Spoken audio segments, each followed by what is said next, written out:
WIAC 740 presenta Delvis Grisel y compañía.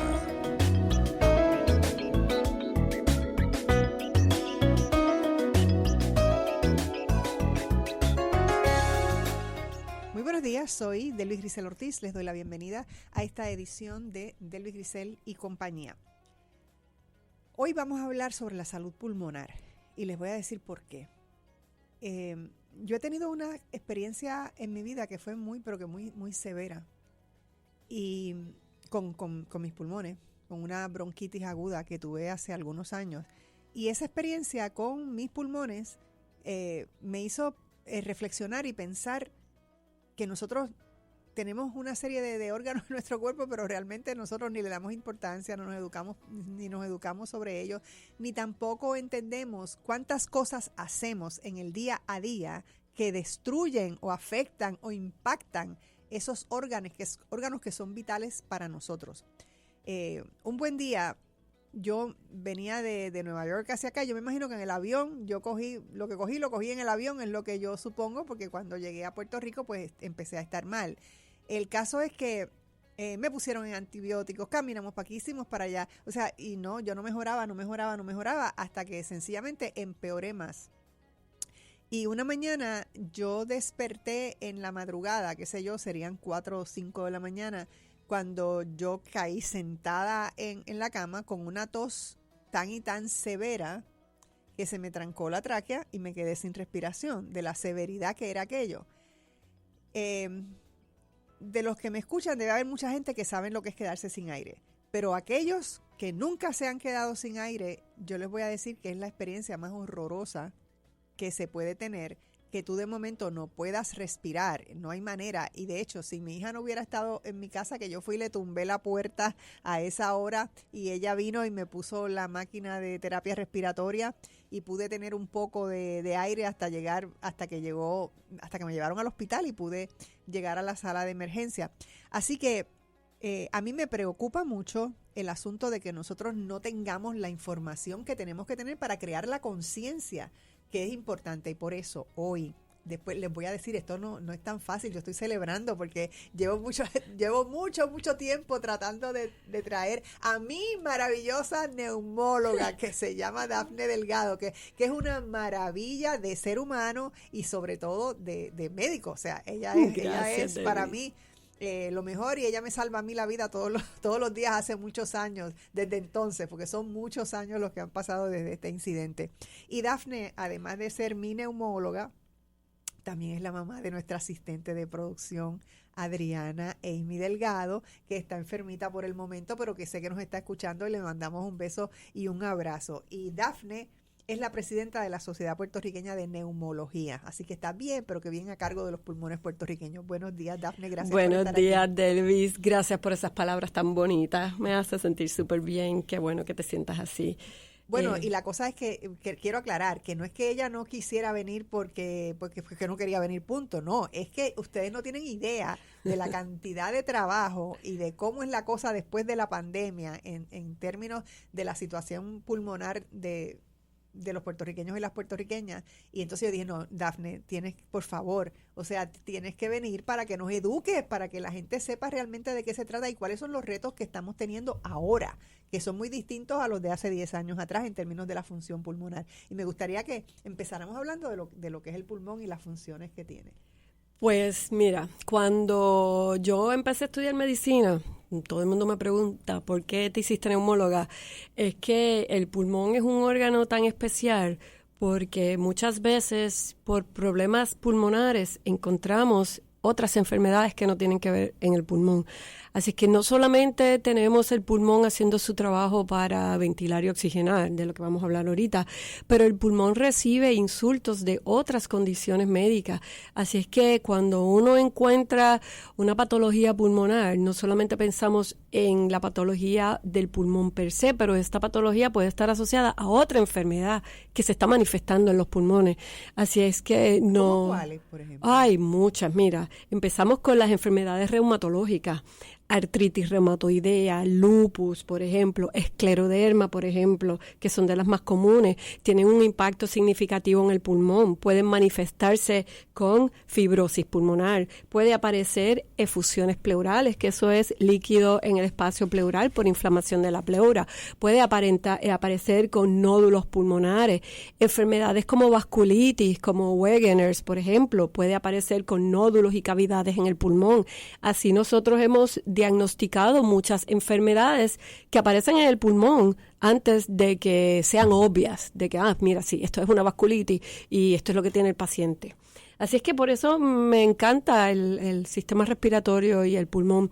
Todas las cosas que ocurren en el cuerpo tienen un impacto en el pulmón. Si te vas en fallo cardíaco, te llena de agua en los pulmones, edema pulmonar. Si te vas en fallo renal o fallo hepático, los pulmones se llenan de agua. Así que todas las cosas que le pasan a nuestro cuerpo van a tener un impacto en el pulmón. Si desarrollas sepsis severa, el pulmón también se afecta y desarrollas problemas de fallos respiratorios agudos. Así es que el pulmón coge todo lo que le pasa al cuerpo. Bueno, y es que tiene muchas conexiones, está conectado con todo, ¿no? Está conectado con todo y todo, como te dije, todo lo que pasa en el cuerpo tiene un impacto a nivel pulmonar. Los pulmones no solamente es para respirar, pero no el sistema respiratorio ayuda, por ejemplo, a mantener el balance ácido-base. Cuando hay exceso de ácido en nuestro cuerpo, nuestros pulmones se encargan de hiperventilar para sacar el exceso de monóxido de carbono. Así es que también ayuda, conjunto al riñón, a hacer esas funciones de mantener el pH de la sangre normal. Así es que son muchas cosas que hace el pulmón, aparte de llevar oxígeno a nuestros tejidos. Por eso es cuando hay daño pulmonar, el impacto que tiene el tener daño pulmonar es en todos los órganos, no solamente se queda en el pulmón. Wow. Y tal vez también es que todas esas conexiones vienen un poco también por el área donde están ubicados, ¿no? Tan cerca del corazón. Correcto. Así que hay mucha sangre. Correcto. La cosa con el pulmón es la cantidad de sangre que le atraviesa, ¿no? Te pregunto. Pues sí, mira.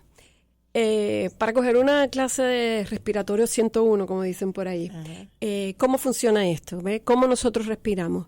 Pues, como le digo a mis residentes, el sistema respiratorio se encarga principalmente de dos cosas. La ventilación, que es el trabajo que tiene que hacer nuestra caja torácica, nuestros músculos intercostales, de expandirse y traer el aire del ambiente a nuestros pulmones. Y la parte de la oxigenación, que entonces ya esa molécula de oxígeno que llegó a ese último saquito de aire, todos esos saquitos de aire que se llaman alveolos, que es lo que compone nuestro pulmón, están rodeados por una red de capilares, que parece como una telaraña. Así es que el oxígeno tiene que pasar a través de esa membrana del saquito de aire a el capilar para montarse la hemoglobina. Y ahí toda esa red de capilares va a ir al lado derecho del corazón para que llegue la sangre oxigenada por la arteria pulmonar y se mande al lado izquierdo del corazón para que se vaya a todos los tejidos. Así es que el corazón en el medio del pulmón es la pompa que lleva sangre de un sitio a otro, sin oxígeno a con oxígeno. Eso es lo que hace.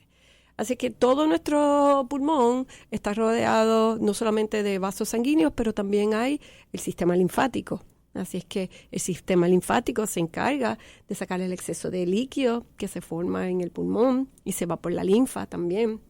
Hay nódulos pulmonares que se encargan de ayudar con las células a nuestro sistema de defensa en el pulmón, los macrófagos alveolares y todo lo que son las células que nos ayudan a combatir problemas, porque estamos respirando 24/7 todo lo que tenemos alrededor.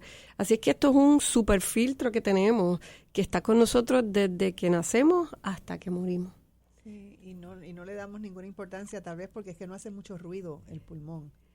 Cuando te enfermas hace ruido. Cuando te enfermas hace ruido, pero si tú no estás enfermo, pues, o enferma, sencillamente tú respiras y ni siquiera te das cuenta. Eso es bien importante con enfermedades, por ejemplo, como las enfermedades intersticiales o en la fibrosis pulmonar, que últimamente estamos viendo mucho. No es hasta que hay más de 50% del pulmón comprometido que entonces un individuo empieza a tener síntomas. Igual pasa a veces con el enfisema pulmonar, no te das cuenta que hay un problema y empiezas a jadear después de los años y cuando vemos hay mucha enfisema, mucha enfermedad y no te diste cuenta antes, porque no es hasta que hay quizás 50%, 40-50% de la función pulmonar comprometida, entonces ahí es que empiezan a aparecer los síntomas. Y decir 50% de la función comprometida es bien malo. No es bueno tener 50% de la función comprometida, porque muchas de estas cosas no revuelven para atrás. ¿Y cuán fácil es que el pulmón se enferme? Pues mira, el pulmón es bastante resiliente en muchas cosas, pero los alveolos no se regeneran. Podemos mejorar a nivel bronquial, que son los tubitos dentro de los bronquios, cuando, por ejemplo, una persona deja de fumar, paras ese insulto inflamatorio y entonces pues esas áreas pueden mejorar dentro del bronquio muchas veces, pero ya los saquitos de aire no se regeneran, así es que cuando hay pérdida de esos saquitos de aire, ya sea porque están fibrosados o porque hay enfisema, los perdiste para siempre. Así es que son bien delicados. Por eso nuestro sistema respiratorio está diseñado de una forma que están todos esos bronquios que se van dividiendo hasta llegar al final que sale ese saquito de aire para que haya todo ese filtro antes de que el saquito de aire se afecte, porque cuando se afecta, ahí se quedó. Así es que sí, son bien delicados, por eso hay que protegerlos. Bueno, voy a hacer la pausa ahora, porque de seguro lo próximo que te voy a preguntar va a tomar mucho tiempo y no te quiero interrumpir cuando llegue el momento que faltan 2 minutos para la pausa. Así que vamos a la pausa, vamos a adelantar la pausa y regresamos de inmediato, no se vaya nadie. Y ahora regresamos con más de Delvis Grisel y compañía. Estamos de regreso en Delvis Grisel y compañía. Hoy estoy en la gratísima compañía de la neumóloga Dafne Delgado y estamos hablando de todo lo que tiene que ver con pulmón, porque nosotros tenemos que, los pulmones es uno de los órganos que más se está afectando actualmente por todas las cosas que nos rodean, que han cambiado, la contaminación que cada día es mayor, el COVID y las otras... el COVID, la influenza, el micoplasma, todo ese montón de cosas que antes no eran tan... Bueno, el COVID no existía, pero las otras cosas, pues nosotros teníamos muchos árboles que protegían, ese es uno de los problemas principales que yo veo que nosotros tenemos, es que no tenemos respeto al árbol, y el árbol es quien produce el oxígeno, y nosotros somos locos tumbando árboles, y nos quejamos después del calor, nos quejamos de las temperaturas, nos quejamos del polvo del Sahara, nos quejamos de que no llueve, nos quejamos de 20,000 cosas, y no nos damos cuenta que la responsabilidad mayor la tenemos nosotros, porque hemos ido perdiendo cada vez más el respeto al árbol. La función del árbol y el pulmón es bien importante. Nosotros no producimos oxígeno, nosotros recibimos ese oxígeno que ellos generan. Entonces, pero hay una cosa que quiero que me expliques, y es los pulmones. Cuando nacemos, el pulmón no está totalmente desarrollado, ocurren cambios.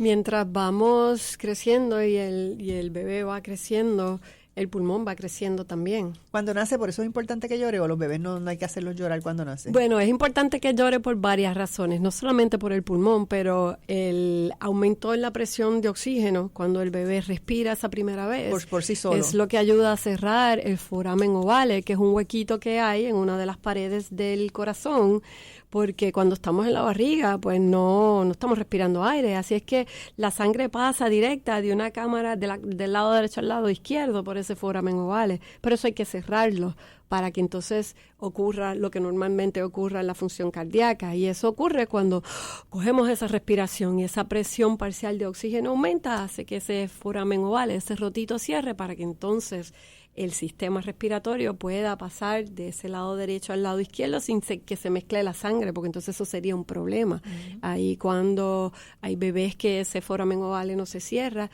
la sangre sin oxígeno se mezcla con la que tiene oxígeno, así es que nos va a bajar la oxigenación y eventualmente pues hay que quirúrgicamente cerrarlo en aquellos niños que no cierran. Pero sí, a medida que ese bebé va creciendo y se forma más niño hasta que llega ya después de la edad de los 6, 7, 8 años, pues esos saquitos de aire van a seguir creciendo hasta que llega un momento que ya el pulmón no va a crecer más. Así es que ya va a haber una cantidad limitada de todos esos alvéolos que hay ahí, y de ahí en adelante Eso es lo que tenemos. Ujú. Bueno, el cáncer es una de las enfermedades más famosas del pulmón, cáncer de pulmón.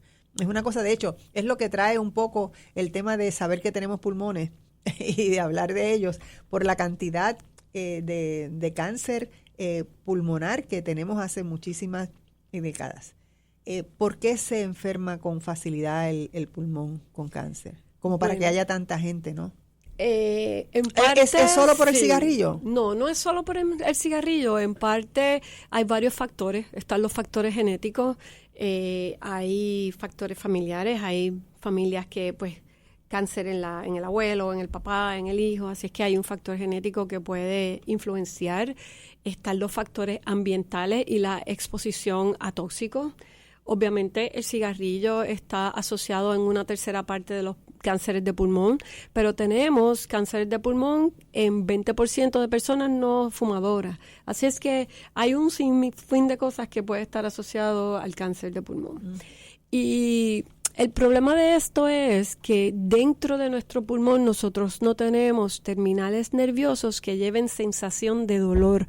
Así es que cuando tú tienes una masa en el pulmón, tú no vas a sentir que tienes un problema hasta que esa masa empiece a crecer, comprima bronquios, infiltre los bronquios y aparezca una tos persistente o es una tos que tiene con sangre o ya la masa está tan grande que entonces afecta a la pleura, que es la membrana que cubre el pulmón, y hay una capita de esa pleura que sí tiene receptores nerviosos que llevan la sensación de dolor y van y te dicen tengo un dolor en el pecho.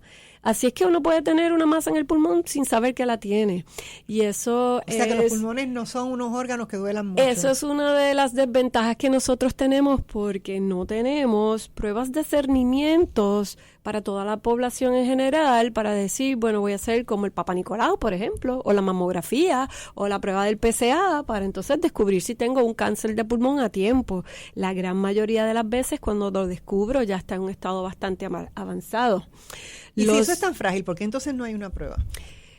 Bueno, se han tratado de hacer pruebas, pero no hay marcadores de cáncer que son específicos del pulmón, empezando por ahí, versus cuando uno hace los marcadores de colon o el PSA para la próstata, tú ves un PSA que empieza a subir, tú dices, espérate, aquí hay un problema. En el pulmón eso no existe. Okay. Como te dije, la otra cosa es no hay nada en sangre que podamos no hay ver. nada en sangre que yo diga, viene del pulmón. Como pasa con otros marcadores que tenemos para ovario, tenemos para colon, tenemos para páncreas, pero para pulmón no existe un marcador que me diga esto está bien alto y esto viene de un pulmón. ¿Okay? Entonces, otra vez, son asintomáticos hasta que estamos bien avanzados en la condición.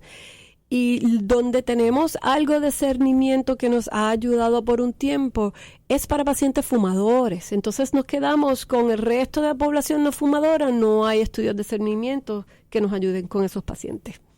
Wow. Así es que por eso hay que cuidarlos. No, hasta ahora fumadores tienen el low dose CT scan que se hace en esta población, pero esos estudios solamente se han hecho con poblaciones de fumadores y exfumadores, así es que los resultados no van a ser los mismos con la población no fumadora. Así es que para una persona no fumadora, yo hacerle un CT scan por el resto de su vida no es costo efectivo y no me va a ayudar a detectar más temprano que tarde un cáncer de pulmón. Bueno, se hizo una lucha enorme que duró como más de 25 años para que la gente dejara de fumar. Y la gente dejó de fumar. Se eliminaron los anuncios, todo tipo de anuncio era impedido y realmente vinieron generaciones de gente que no fuma. Sin embargo, se inventaron el vape. Y el vape para nada es saludable. Explícame las diferencias entre uno y otro. Pues mira, el vape originalmente se diseña para que una persona pueda tratar de dejar de fumar pasando del cigarrillo tradicional a uno que es un cigarrillo tipo vaporizador.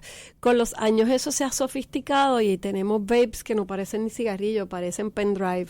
Entonces, ¿cómo se usan? Estos artefactos que son eléctricos, lo que utilizan es una sustancia que mucho tiene pues nicotina, y se calienta esa sustancia por el cigarrillo eléctrico y eso es lo que se inhala. Y es una falacia pensar que esto es mejor que fumar, porque los dos causan daño en el pulmón.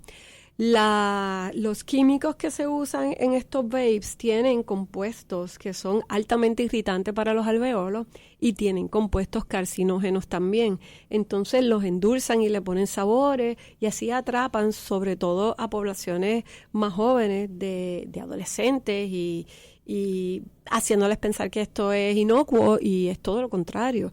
Tenemos enfermedades pulmonares asociadas al vaping y ya descritas y hemos visto pacientes fallos respiratorios con condiciones asociadas al vaping. Así y más rápido que el cigarrillo, pregunto.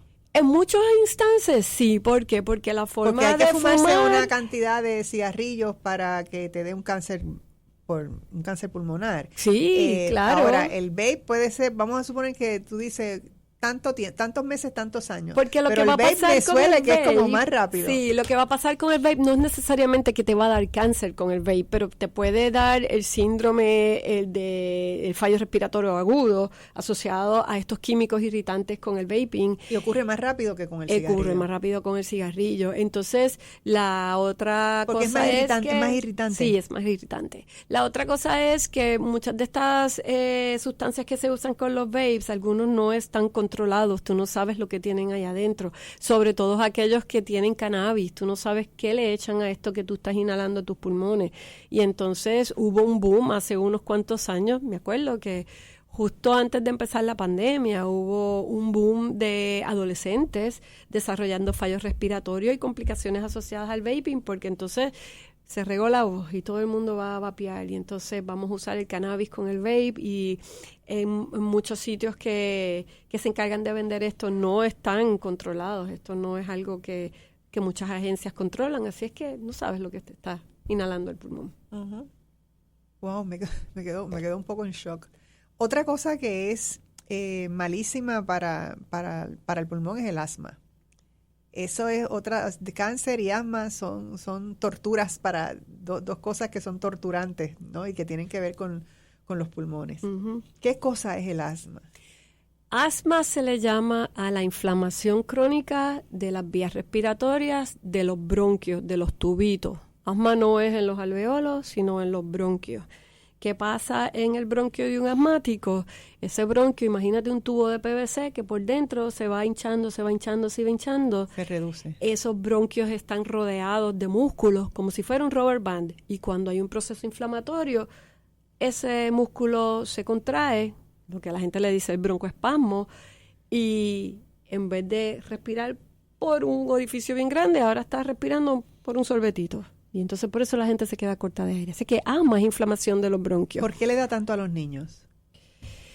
Le da a los niños, le da a los adultos. Lo que pasa es que el asma tiene un comienzo inicialmente en la infancia versus cuando hablamos con COPD o la enfermedad obstructiva pulmonar crónica, que ya es una cosa que vemos más en la adultez. Mucho del asma tiene que ver con las alergias. Vivimos en un país tropical donde yo te diría que el 99% de las personas aquí tienen rinitis alérgica crónica y lo vemos en nuestras prácticas. Así es que es una condición que usualmente cuando empieza en la niñez. ¿Okay? Entonces, las personas tienen una idea de que para ser asmático tienes que estar pompeándote todo el tiempo, vives pegado de una máquina y eso no es correcto. Como todo en la vida hay grados de severidad. Nosotros clasificamos el asma por el asma que es leve, y ahí está el leve persistente o el leve intermitente. Tenemos el asma moderada y el asma severa. Así es que un asmático leve puede ser aquel que exacerba quizás una vez al año. Le dio un catarro y se le exacerbó con asma y tiene una buena función pulmonar todo el tiempo. Ya cuando estamos hablando de asma moderados a severos, pues ya tenemos una persona que tiene síntomas más de 2 veces a la semana, que tiene que usar su inhalador de rescate más de 2 veces a la semana. Ahí estamos los que ya están descontrolados. Te despiertas en la noche a buscar tu terapia porque te sientes que estás pitando, no puedes dormir. Así es que hay niveles de severidad. Y una vez uno es asmático, eres asmático para toda la vida. Eso, porque es algo que no se puede curar. Por la forma en que el proceso inflamatorio se da, básicamente. Hay personas que van a ser más sensitivas que otros, sobre todo los alérgicos, a exacerbarte. Por ejemplo, si yo soy alérgica al polen y estamos en una temporada de mucho polen, pues mi asma se puede exacerbar. Si yo soy alérgico al ácaro y tengo mucha exposición al ácaro, me puedo enfermar. Y es la forma en que se da la respuesta inflamatoria. Exacto. Y es algo idiosincrático. Tu cuerpo va a reaccionar así. Sobre todo aquellos que son alérgicos, a través de tu vida te vas sensitizando a muchas cosas. En Puerto Rico, uno de los alergenos más grandes son los ácaros. ¿Okay? Y pues para ahí lo que tenemos que hacer es medidas de barrera, las camas, los cuartos, no tenemos alfombras, las cortinas de tela, ponerle cubridor a las almohadas, a las camas, para tratar de minimizar el efecto que tiene los ácaros en las asmas y en las alergias. Pero es la respuesta inflamatoria que ocurre de esa forma. Wow. Me quedo sin aire. Me quedo sin aire. Bueno, regresamos de inmediato, no se vaya nadie. Y ahora regresamos con más de Delvis Grisel y compañía.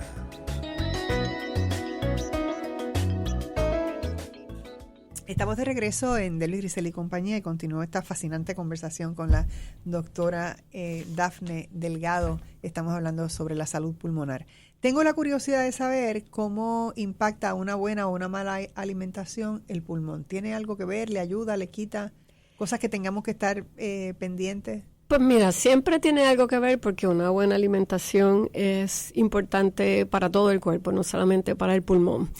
Lo que hemos visto en ciertas condiciones específicas, por ejemplo, pacientes que son alérgicos, asmáticos, una condición que se llama bronquiectasia, que es una condición de inflamación crónica de los bronquios donde hay una producción excesiva de mucosidad.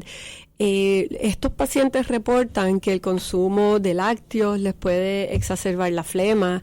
He tenido pacientes que reportan que el consumo de arroz blanco les hace producir más flema. En algunos pacientes con alergias crónicas, el consumo de endulcerantes artificiales les da esa carraspera y esta producción de mucosidad y le puede trancar el pecho. Así es que hay unos individuos que son más susceptibles que otros. Obviamente una dieta alta, rica en antioxidantes nos ayuda de muchas formas. Nos ayuda a mantener ese estrés oxidativo que ocurre a nivel de los alveolos. Mucho se ha tratado de estudiar usando suplementos como el NAC, el N-acetilcisteína, en tratar de bajar los procesos inflamatorios en el pulmón.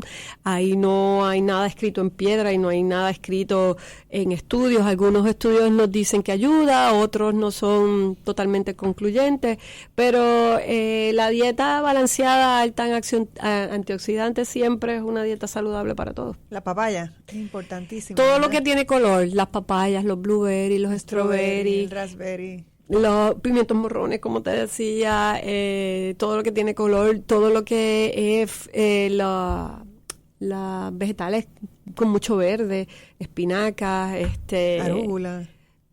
Eso nos ayuda también, y eso nos ayuda a todo el cuerpo, no solamente al pulmón. Seguro, pero le da una ayudita adicional. Claro. Al pulmón. ¿Cómo la obesidad afecta al funcionamiento de los pulmones? Pues qué bueno que me preguntas, porque ahora mismo una de las cosas más importantes que estamos viendo, sobre todo nosotros los neumólogos, es la asociación de obesidad y apnea de sueño. Tengo que hacer un paréntesis para decir que apnea de sueño no es exclusivo de pacientes obesos, pero es un factor de riesgo bien importante. ¿Qué hace la obesidad? La obesidad básicamente nos va a restringir la expansión de la caja torácica. Okay. Nos da lo que se llama una restricción de extrapulmonar. Cuando tenemos obesidad abdominal, el diafragma aumenta. Entonces nuestra capacidad para expandir nuestros pulmones va a disminuir. Otra cosa asociada a la obesidad es el apnea de sueño, y eso tiene que ver mucho también con los pulmones. ¿Qué pasa cuando tú tienes apnea de sueño? Apnea significa falta de aire, así es que dejaste de respirar cuando te quedaste dormido. Y la causa más común es lo que se llama apnea obstructiva. Tu vía respiratoria superior se colapsó, se cerró, este tubo aquí arriba, la lengua se mete en el medio, entonces tú mueves tu diafragma, pero el aire no entra a tus pulmones. Así es que va a pasar, ni entra el oxígeno a tus pulmones, así es que vas a desarrollar muchas áreas de hipoxemia, y eso le va a hacer daño al corazón y al resto del cuerpo. Y de la misma forma no estás exhalando el monóxido de carbono, así es que el monóxido de carbono lo vas a reabsorber en el cuerpo. Cuando hay exceso de monóxido de carbono, vas a tener dolor de cabeza, así es que muchas personas con apnea de sueño experimentan dolor de cabeza cuando se levantan por las mañanas. Así es que sí, obesidad nos va a dar trabajo. Respirar cómodamente es un factor de riesgo para apnea de sueño, y el apnea de sueño de por sí es un factor de riesgo para enfermedades cardiovasculares y cerebrovasculares. Es un factor de riesgo importante para derrames cerebrales. Es un factor de riesgo importante para arritmias cardíacas, sobre todo fibrilación atrial. Así es que sí, obesidad tiene que ver mucho con el sistema respiratorio, sobre todo el riesgo de apnea de sueño y el riesgo de que estés durmiendo con el oxígeno bien bajito y el efecto que eso causa en el resto del cuerpo. Sí, no, y sobre todo lo importante que es dormir correctamente y que el cerebro esté bien oxigenado durante el sueño, que es cuando se regenera, cuando descansa. Y cuando tienes apnea del sueño, no duermes, no descansas. No llegas a REM. Exacto. A la parte más importante. Se queda en un sueño liviano. Muchas veces el paciente con apnea de sueño solamente está en los estadios livianos del sueño, y el no llegar a la fase REM es un problema para el cuerpo, porque en esa fase REM ocurren muchas cosas importantes. Por ejemplo, en la fase REM del sueño se libera la hormona de crecimiento. Por eso ponemos a dormir a los nenes y a que cojan siestas para que crezcan. Nosotros los adultos no vamos a crecer más, pero la hormona de crecimiento en el adulto nos ayuda a consolidar la memoria, a recordar los eventos, a tener nuestras funciones cognitivas óptimas. Así que es importante dormir. Bueno, duerma, gente. Y si usted cree que tiene... Porque, bueno, la cosa de roncar, porque muchas veces dicen, si tú roncas es que tienes apnea. La gran mayoría de las personas que tienen apnea de sueño van a roncar, pero no necesariamente. O sea, puedes tener apnea y no roncar. Pueden haber lapsos con apnea y no vas a roncar, y aquí hablamos de lo que es el apnea central. Hay dos formas en las que una persona con apnea de sueño puede tener los eventos de apnea. El apnea obstructiva, que dijimos que se colapsa la vía respiratoria, y el apnea central, que ocurre cuando el cerebro no manda el mensaje a que tu diafragma se contraiga para que tú respires. Así que si no hay movimiento de diafragma, no hay movimiento de aire, y pues no roncas, no vas a tener aire pasando. Wow. Y te puedes morir. O sea, el apnea es una enfermedad bien peligrosa. Desafortunadamente yo he tenido, gracias a Dios, no muchos pacientes, pero puedo decirte ahora mismo que recuerdo 2 pacientes que me fallecieron por apnea de sueño y no estaban tratados. Sí, que no estaban tratados. Ese es el problema también, que a veces las personas no entienden la gravedad de tener apnea y le fallan a la máquina. Sí. Y entonces si le fallamos a la máquina, pues... No, y que esto no es una enfermedad de ahora. Esto está con el hombre desde que el hombre es hombre.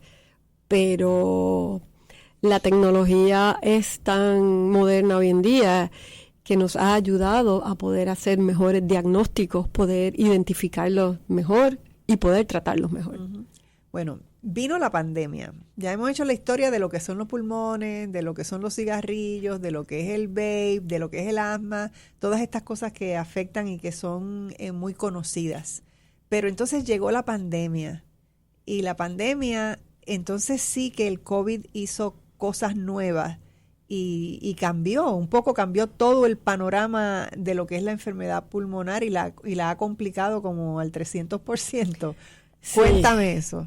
Bueno, pues mira, no solamente COVID, pero yendo un poquito para atrás con la pandemia, recuerdas que estuvimos un tiempo aislados, tuvimos un tiempo shutdown, tuvimos un tiempo que era obligatorio salir con mascarilla.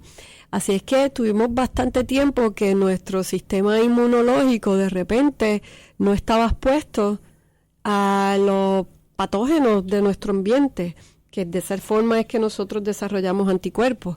Así es que pasa, ahora nos quitamos la mascarilla y no tenemos inmunidad para muchas cosas. Y ahora los catarros, no solamente es el COVID, pero todo el sinfín de virus respiratorios, rinovirus, que es una de las causas más comunes de catarros y bronquitis, los coronavirus, que causan catarros también, el COVID, todas las micoplasmas que estamos viendo. Así es que de ese tiempo para acá Lo más que estamos viendo son personas enfermándose con problemas respiratorios, que no siempre los han habido, pero ahora en la cantidad que lo estamos viendo es una forma bien desmesurable. O sea, y producida por el COVID. Asociadas con todo lo que te comenté y obviamente COVID. Del COVID yo siempre he tenido mucho respeto a este virus porque no es un virus que se queda en el sistema respiratorio solamente, es un virus que está asociado a otros problemas en algunas poblaciones y entonces ahí entramos en lo que es el COVID largo o el long COVID. El virus del COVID afecta el sistema nervioso, puede causar no solamente que te quedes sin olfato o que te tarde mucho tiempo de llegar el olfato, pero en pacientes puede causar problemas con neuropatía. El virus, en la cuestión respiratoria, puede dejar una tos crónica que no mejora con ningún jarabe de nada y te puede durar por meses. El COVID puede afectar el sistema cognitivo, la niebla mental, puede causar que las personas desarrollen fatiga crónica, entonces ahí viene desencadenado problemas de depresión. Así es que, y eso nosotros no lo vemos cuando estamos enfermos agudamente. Y otra cosa que yo he visto en mi práctica es, me dio COVID y me dio como un catarro. 2 o 3 semanas después, empecé con la tos, empecé con el asma y el asma no mejora. Así es que trae unas secuelas importantes. No podemos solamente decir, ok, me dio COVID, fue con un catarro y no va a pasar nada. Cada virus tiene una manifestación diferente. Y pues mientras más COVID te da, más aumenta la probabilidad de COVID largo y esto sí lo hemos visto en estudios. Así que hay que cuidarse porque uno no sabe cómo le va a dar la próxima vez. Sí, no, y quiere decir que el COVID, una de las cosas que más afecta es la función pulmonar. El COVID está asociado... vamos a decir que deja, después de que pasa la crisis, pues puede... Pues hay una población susceptible que sí, afectada. No es a todo el mundo. Más de 80% de las personas que le dan COVID no va a tener ningún problema. Pero hay una población susceptible que sí va a desarrollar problemas después del COVID. Y hemos visto fibrosis pulmonar asociada con COVID, sobre todo aquellos que les dio pulmonía con COVID. Nosotros cuando tuvimos la cepa de las últimas que fue Delta, ahí vimos muchos pacientes con fibrosis pulmonar causadas como secuelas de la pulmonía por COVID. Ya no lo estamos viendo tanto. Estas últimas cepas pues traen más problemas a nivel catarral y las manifestaciones son la gran mayoría de las veces de vía respiratoria superior. Ahora, eso no significa que traiga problemas. Y siempre tenemos la población que es la de alto riesgo, que son los adultos mayores de 65 años. Y como vimos hoy en el periódico, siempre el impacto de las muertes lo tienen aquellos pacientes entre 70 y 80 años. Tenemos una pregunta de nuestra directora técnica, Lou Rodríguez, que claro pregunta que sí. que si tiene que ver con el tipo de sangre. Eso no hay nada escrito que tenga que ver con el tipo de sangre. Cuando empezó la pandemia se trataron de hacer muchos estudios tratando de correlacionar si el tipo de sangre que tenía te hacía más susceptible o no, pero en realidad no hay nada que está estandarizado con eso. Uh-huh. Bueno, vamos a la pausa. Regresamos de inmediato. Y ahora regresamos con más de Delvis Grisel y compañía.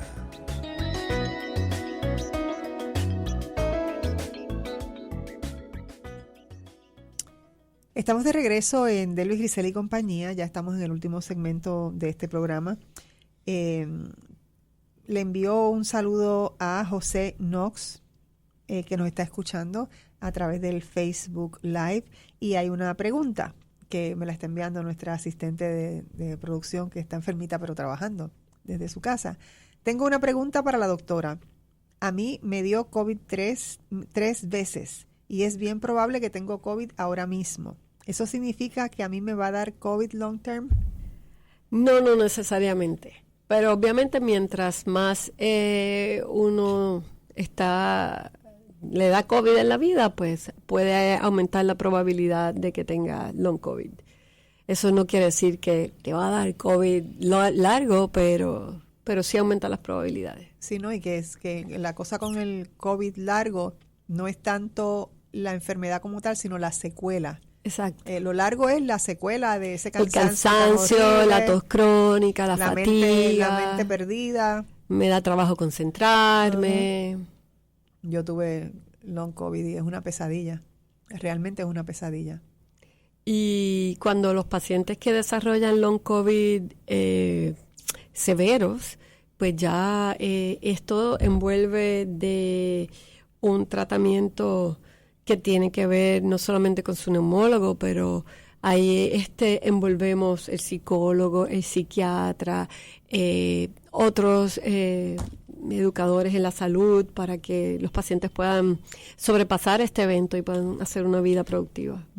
Bueno, ¿cuáles son como ya estamos en el último segmento, cuáles son las recomendaciones más importantes para mantener la salud pulmonar? Siempre hablamos de lo que son los factores de riesgo modificables. Lo primero, no fumar. Eso es algo que nosotros podemos modificar. El polvo de Sahara no lo podemos modificar, pero si usted padece de alergias y es asmático severo y sabe que hay polvo de Sahara en la calle, salga con su mascarilla puesta y así nos protegemos. Mantenga sus vacunas al día. Estamos cansados de oír las vacunas y la gente está ya que no quiere oír más de una vacuna, pero es una de las mejores herramientas que tenemos, sobre todo con la de COVID, para disminuir la probabilidad de tener enfermedad severa. Si usted es mayor de 65 años, tenga sus vacunas del neumococo al día, póngase su vacuna de influenza, porque esos son anticuerpos que nos ayudan, si nos enfermamos, a que no nos dé enfermedad severa. Así es que no fumar, obviamente la dieta es importante, métodos de barrera. Y el agua, tomar agua. Es importante tomar agua. El agua es importante para todo, para nuestros riñones, es importante para mantener nuestra piel hidratada, es súper importante para todo. Exceso de agua no es bueno tampoco, así es que sí, todo en la vida es un balance. Pero entrando a lo que son los factores de riesgo modificables para mantener nuestra salud respiratoria, pues número 1, no fumar. Vamos a mantener nuestra schedule de nuestras vacunas al día, importante. Y el sentido común en las ¿Cuán cosas. bueno es para el pulmón el ejercicio? El ejercicio nos ayuda a mantener nuestros músculos intercostales fuertes, sobre todo en aquellos pacientes que son asmáticos. Antes le decían al asmático no podía hacer ejercicio, eso no es verdad. Los asmáticos sí pueden hacer ejercicio, todo depende de lo que su cuerpo tolere. Se pueden usar los broncodilatadores de acción corta antes de hacer ejercicio, porque eso nos ayuda a tener un sistema respiratorio fuerte para poder compensar cuando tengamos esos ataques de asma, que nuestros músculos estén fuertes. Sobre todo aquellos pacientes que tienen COPD y enfisema, la terapia física ayuda a mejorar la calidad de vida, así es que sí es importante mantener el cuerpo activo. Bueno, ¿y qué tal los ejercicios de respiración? Nos ayuda a respirar, sacar un momentito para tener, ¿verdad? Como un esfuerzo consciente, porque nosotros estamos respirando porque eso está natural en el cuerpo, pero tener la conciencia de inhalar profundamente y soltar, ¿cuántos beneficios puede tener eso para el pulmón? El beneficio más importante en ese caso sería para aquellos pacientes que tienen bronquitis crónica, que hay problemas a nivel de alveolar, para pacientes posoperados, por eso te ponen a hacer el ejercicio de las bolitas en el hospital, que es la espirometría incentiva para que respires profundo y entonces el aumento en la caja torácica abre esos saquitos de aire que se colapsan. Ejercicios respiratorios ayudan a sentirse bien, a traer ese, como le dicen, mindfulness en el momento y overall a que tú te sientas bien con tu cuerpo. Pero en cuanto a, bueno, y puede ser preventivo, a problemas ¿no? respiratorios, la espirometría incentiva ayuda en pacientes asmáticos, en bronquitis crónica, a tratar de reclutar esos saquitos de aire. Así que sí, hay un grupo de pacientes que se Bueno, beneficia y sobre de eso. todo, yo creo que todo el mundo debe sacar su ratito todos los días, sobre todo yo creo que por las mañanas. O sea, cuando uno antes de salir debe tener como un poquito de ejercicio de respiración. O sea, es como respirar con conciencia de que estás respirando. Y no tan solo para la gente que está enferma, para todo el mundo que está saludable, porque también hay un factor emocional en que el pobre pulmón sufre. Sí. Cuando las emociones eso de los están... ejercicios respiratorios que nos dicen por las mañanas es una rutina. Yo creo que eso, aparte de lo que es salud respiratoria como tal, es la salud de todo el cuerpo, es la cuestión mental de uno sacar un momento y bajar el estrés. Uno va a ir al trabajo con estrés, se monta en el carro con estrés, el tapón para llegar, pero sacar ese momento... Y la ansiedad es algo que afecta mucho. Y llevar hacer esas respiraciones obligadas y conscientes y tratar de bajar ese estrés, porque el estrés nos mata, nos causa enfermedades, definitivamente. Lo sé. Lo sé, que sí lo sé, desde luego que lo sé. ¿Qué más? ¿Qué más se nos queda? Vamos a ver, ¿qué otro consejo nos das que sea como bien importante? Para no adquirir ninguna, para estar lo más lejos posible de alguna enfermedad. Sí, porque aparte, no poder adquirir enfermedades. Aparte de no fumar, que es la más importante. Pues mira, hablamos de no fumar, de mantener nuestra vacunación al día. Uh-huh. Hoy en día el COVID, eso vino para quedarse. Yo creo que tener la conciencia de que nos protejamos a nosotros, pero también a la gente que tienes alrededor, porque quizás a ti te da COVID como un catarro, pero se lo puedes llevar a alguien que termine hospitalizado, o que termine muriéndose, o que se le pegó a tu abuelita y entonces termine hospitalizada con complicaciones. Así es que yo creo que debe haber una conciencia colectiva de si yo me cuido y cuido a la gente que tengo alrededor, pues somos mejor comunidad y somos mejor país. Yo creo que eso es importante. Definitivo. Bueno, aquí se me está acabando el tiempo, pero yo quiero pedirle, ven acá, Camila, hazme un favor, tomame una fotito aquí porque esto es histórico. Ahora, nosotras dos aquí, ¿verdad? Antes de que nos vayamos a levantar aquí conversando, porque todos los días no puedo tener aquí a mi neumóloga en una conversación conmigo tan importante, tan importante. Así que, amigos, tengan bien, como esto está en Facebook, vuélvanlo a escuchar para que tengamos cuidado de nuestros pulmones, porque cuando usted está saludable no tiene conciencia de la función pulmonar, pero una vez usted se enferma, entonces sí que es realmente muy triste. Yo, por ejemplo, cuando voy a la oficina de Dafne, que la tengo reguindada del corazón, porque como ya hay menos médicos y menos cosas, pues esas oficinas de ella, cuando a veces las veo tan llenas, veo gente sufriendo tanto. Cuando tú ya ves una persona que anda con una máquina de oxígeno porque de otra manera no puede, esas son las cosas que tenemos que evitar. Y la única forma de evitar esas cosas es nosotros vigilando nuestra salud, teniendo en cuenta lo importante que es un órgano como el pulmón. Así que hay mucho que se puede hacer para cuidarse. Ya lo ha dicho Dafne aquí. Vigile mucho su ejercicio, vigile su alimentación adecuada. Uh-huh. Y tenga siempre un ejercicio de respirar conscientemente para que usted vea si usted está llenando los pulmones, ¿verdad? Porque hay gente que respira corto. Esa es otra cosa, ¿no? Tengo muchas personas que cuando vienen a la consulta, esa es su queja. Yo siempre respiro corto, estoy corta de respiración. A veces le hacemos una prueba de función pulmonar y está todo perfecto, pero ¿por qué estás corto de respiración? Entonces hay que buscar más allá. Así es que definitivamente, como te dije, el pulmón es un reflejo de muchas cosas de otros órganos, así es que hay que darle atención a esos síntomas. Exacto, hay que estar bien pendiente porque puede ser ahí o puede ser de otro lado. Así que, Dafne, muchísimas gracias por la oportunidad. Que estés aquí. Espero que esta no sea la única vez porque tendremos que volver a hablar, ¿verdad? Hay que hacer una parte 2. Exacto, hay que hacer una parte 2. Hay que hacer una parte 2 porque se nos quedaron muchísimas cosas aquí en los pulmones, ya ustedes saben. Bueno, amigos, muchísimas gracias. Gracias, Dafne, otra vez. Gracias por la invitación. Gracias. Un gusto estar aquí esta mañana. Muchas gracias a nuestra directora técnica, Lou Rodríguez. Muchas gracias a nuestra asistente de producción que está trabajando en la casita porque está un poquito afectada de salud, Adriana Amy Delgado. A ustedes, amigos, muchísimas gracias por escucharnos, que tengan un día maravilloso y que todo lo bueno les persiga.